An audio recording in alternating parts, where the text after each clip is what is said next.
This is a podcast about a simple question. The question is it possible to read the Bible piously, religiously, reverently on the one hand, and take seriously the findings, or at least theories, of modern biblical scholarship on the other hand?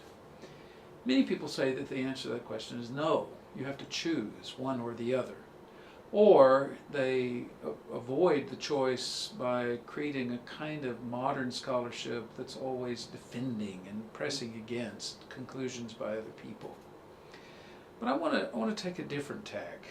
And let's first of all ask ourselves, why did we start asking this question? The answer in a way is very simple. Over the last 200 years, archaeologists, linguists, and other kinds of scholars have discovered many texts that were previously unknown in languages from the countries surrounding the lands of the Bible, as well as monuments and other architectural survivals from antiquity going back thousands of years. Sometimes that material seems to fit well with what the Bible describes, and other times it presents a different picture of the world, and in any case a richer picture of the world.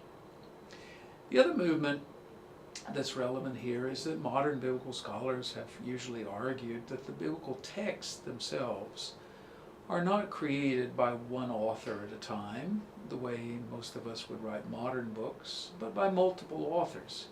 The texts seem to show apparent inconsistencies, or at least different points of view within the same stories or the same poems. So modern biblical scholars seek to take account of that. We do know that ancient people revised texts because we have multiple editions of some major texts, like the Epic of Gilgamesh, for example.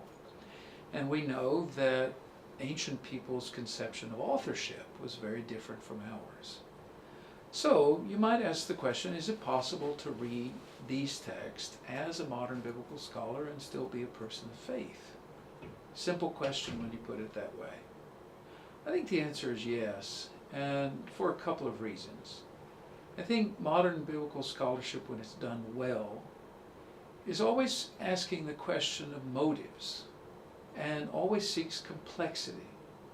That means that a kind of modern biblical scholarship that resorts to a simple naturalism, everything comes because people decide it, or everything comes for the worst possible motives, is a kind of scholarship that we shouldn't take completely seriously.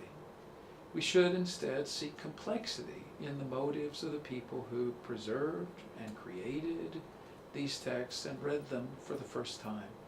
We should seek dignity where it is possible. We should seek understanding where we see something different from our current or common experiences. And that attitude, if we can escape the kind of privileging of our own culture and our own experiences, makes an attitude of reverence not only possible, but quite easy and natural. One of the things we'll see in this course as we read more biblical texts is the extraordinary wonder of them all, the beauty that ancient writers created in the poems and stories of Zion as they explored life before God, as they investigated the most difficult aspects of human existence and came not always to answers, but at least to the right questions and the right stances toward life. I hope you'll go with me on this journey as we encounter the Bible of Israel.